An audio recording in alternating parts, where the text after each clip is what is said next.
always known about Vietnam from the time I was a small child. My parents have always talked about Vietnam. We have many Vietnamese things in the house, a lot of Vietnamese art and furniture, and we've always eaten Vietnamese food. So I've always known about this. Of course, America sucks at healthcare because we're selfish pieces of shit. Okay.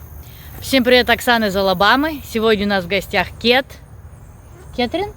Cat's fine. Кэт. И мы с ней будем гулять и разговаривать о жизни в Америке. Say здравствуйте. Здравствуйте. Кэт, please tell us about yourself, your family, when you were born, which state and stuff. So I was born in Charlottesville, Virginia, in 1979, and I only lived there, I guess, for a few years. I grew up mostly in Virginia. I came to Alabama and Mobile in 1993. I went to high school here, and then shortly thereafter I left, and then I moved to New Mexico, and then Virginia, and then New Mexico again, and then I lived in many places, in Florida and Massachusetts and everywhere, and I went to 4 universities. I graduated with a degree in international politics from American University in Washington, D.C., and I immediately left. I went to Kosovo, and I accidentally met my husband, now ex-husband, in Kosovo, and he proposed to me after 10 days in a cave in Montenegro, and I was like, yay, let's get married, strange Polish boy, and move to Poland. And so I did, and then that was 14 years ago, and I have not really come back. I live in Vietnam. I have an animal shelter in Vietnam called Let's walk. Okay, yeah. Called Vietnam Animal Aid and Rescue. It's an American registered organization, and I went there because my dad is a Vietnam veteran, and I went to visit and see where my father was shot in the war as a Marine officer in 1966, and I fell in love with the country, and I forgot to leave.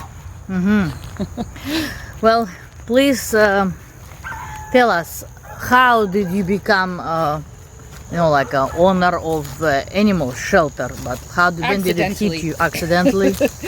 I've always worked with animals. I rode horses for a living when I was in Virginia. I've always loved animals. As a volunteer at some animal rescues, but I thought I could handle an animal shelter with that amount of experience that I've had professionally. And it was a lot. It was a lot more work than I expected. It was really hard. And the veterinarians in Vietnam were really awful. So I opened my own veterinary clinic and hired veterinarians. I've had almost 30 veterinarians and veterinary nurses and vet techs work for me from around the world as volunteers. From everywhere, really. So I've had close to 150 volunteers and staff over the past 7.5 years working at my animal shelter and farm sanctuary. We're the only farm sanctuary in Vietnam. We're the only animal rights organization run by a foreigner, not animal welfare. We work specifically for all animal rights, so farmed animals and wildlife and pets, cats and dogs, of course. So yeah, it's pretty crazy. Tell me about your life as a child. Did you know your father was working for CIA? Yeah, as a little kid, it was, I think I've always grown up knowing, my parents lived in Vietnam in 1971 to 73.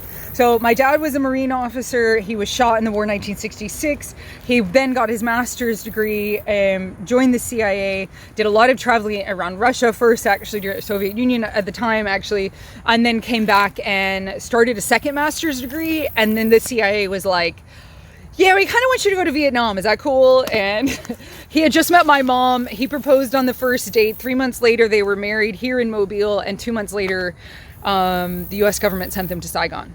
So I've always known that, I've always known about Vietnam from the time I was a small child. My parents have always talked about Vietnam. We have many Vietnamese things in the house, a lot of Vietnamese art and furniture, and we've always eaten Vietnamese food. So I've always known about this.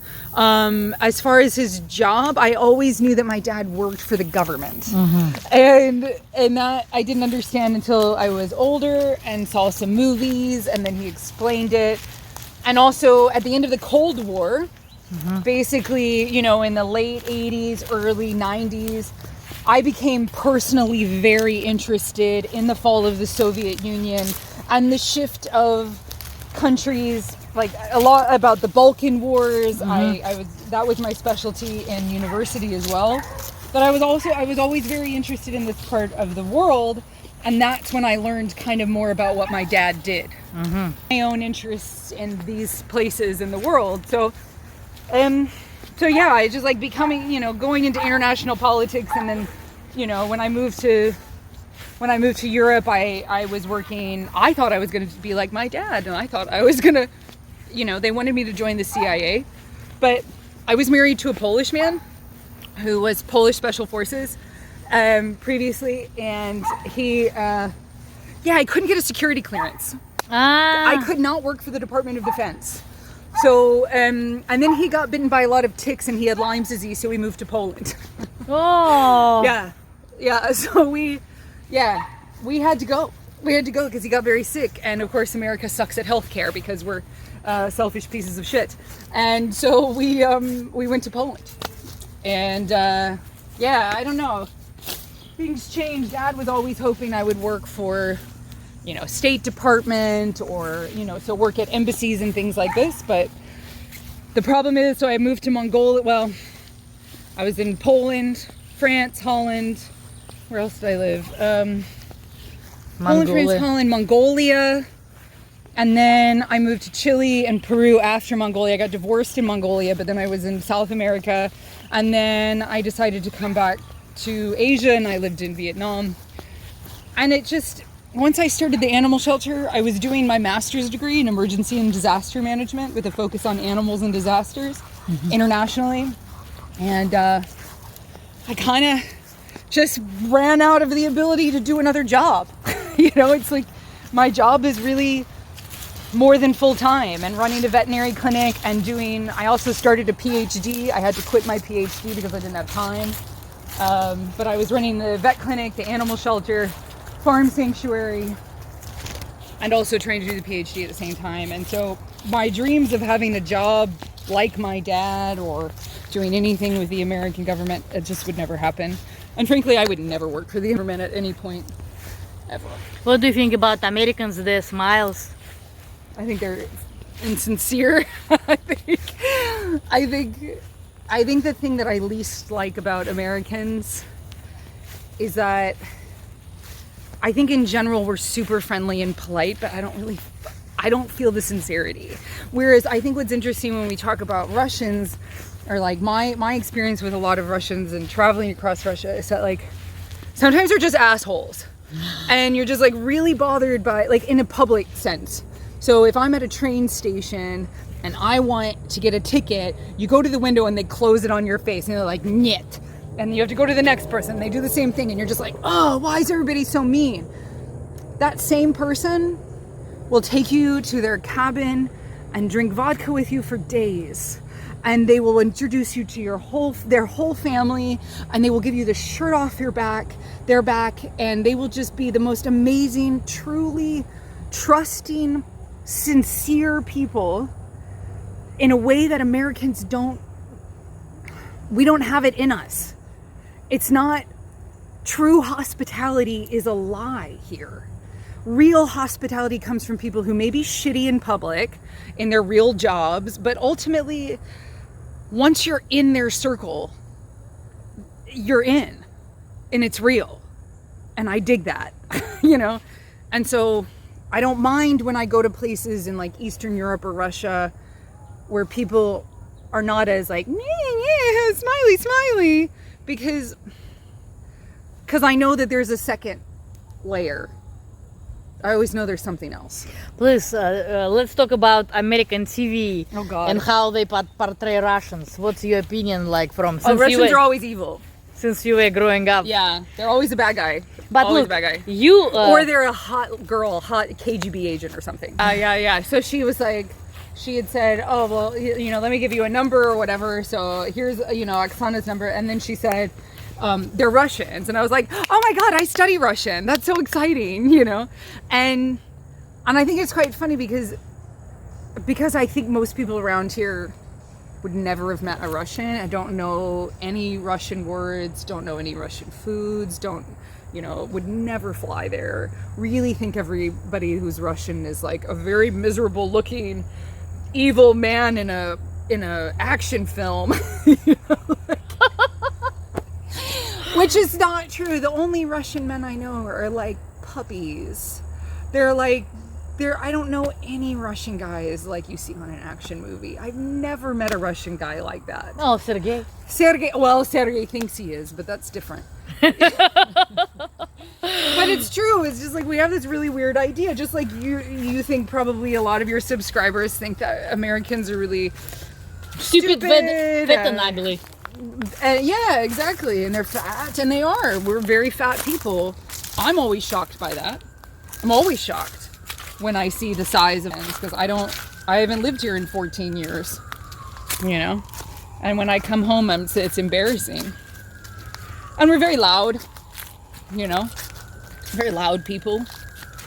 But Russians, I think we just don't, they're like, it's like a people we see on the news, but there's only one person that we see on the news, and that's Putin, and I don't think he represents 145 million? 145? Am I close? Yes. Really close. Somewhere around there, 145 million people across 11 time zones. Yes. He's just one dude, you know? What's your step? And I remember being much younger when he came into power, but anyway. Yeah, I don't think Russia is people in an action movie. I don't think everybody's drunk. My best Russian friend he's my Russian teacher, and he's also, he was my roommate. His wife is Vietnamese. She's from Hanoi, and we all lived. Sergey, hi. If he's going to watch. Yeah, it's not the most, unique name for a Russian. But he's from Irkutsk, and from near Lake Baikal.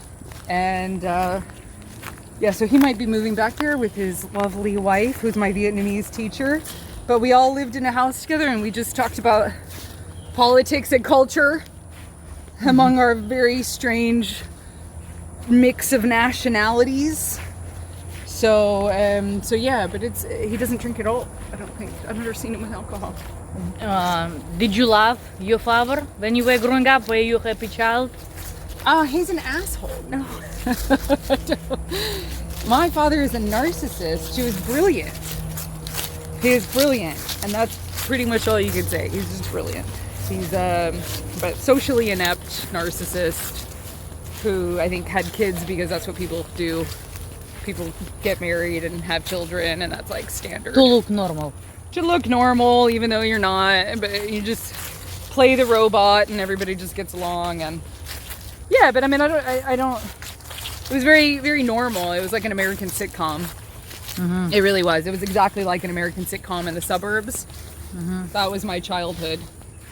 So yeah, it was interesting. I live such an opposite life to that now. I don't remember. I don't know. I think my dad. He knows I live in Vietnam, and he knows I've been there for 8 years, and he couldn't tell you what I do for a job. Mm-hmm. He doesn't know what I do for a living, and they've never visited me. Even when I was in Mongolia, or when I was in Holland, when I was in Poland, when I was in Scotland, they never came. So, so yeah, it was interesting. It was an interesting childhood, but ultimately, I don't know. I moved there because of him. I found the place where he was shot. I actually went to the location where my father was shot in 1966, and I called him from Skype. And it was very strange for him. I think it was very traumatic, actually. That was like the last day he was a Marine, really. That was like his last day in battle. Can you please tell my subscriber how big is his retirement right now? His retirement, so he's got a combination of many things because, and I think this is quite common for people that are military and then work in government. A lot of people will go that way. You go military and then I think it's true in most countries, really, isn't it? You know, you're in the military and then you do civilian military intelligence or Americans, they're often police or something. Anyway, so I think with everything, with disability, because he was shot in a helicopter crash and everything, it's about 9,000 with everything. Half of that is not taxable, but on most of which he's spent on. The reason I ask you because some Russian bloggers were saying that life sucks for Americans when they become old, but I think but it's true. My dad just happened to be a high ranking in his job, and he retired, you know, in his late 50s, and he just went up the ranks really high. So I would say his case is not normal. I would say for a lot of people, U.S. government workers, it's a very secure job to work for the U.S. government. It's a very secure job to work as a civilian in the Department of Defense, a State Department, things like this. Those pensions, I think, are okay. I mean, they're suburban, happy, you know. I mean, it's not rich, but it's not like a lot of countries where, you know, pensioners we think of as having to live with their children. You know, once they retire, you have to live with your kids. How are you going to survive? Right? I don't think that's a thing in this country, but I think it's also because we're very individualistic and we would never allow that. Yeah? Because other countries take care of their families, right? We don't do that. We don't take care of anybody. We're all for ourselves. And we don't expect our children to take care of us. And I think that's sad. So our pensions reflect that. Everybody has to have enough retirement to know that they can live without living with their kids, and they have to pay for long-term nursing home care. That's what you have to make enough money for. It's not like other countries. Yeah. It's because we don't take care of each other. It's American individualism, which is the downfall of the American culture, in my opinion. It's one of the worst things about this place. Well, thank you. At the end of each video, I do like this. Yeah? And I do like this. And I say, заряжаю. До свидания.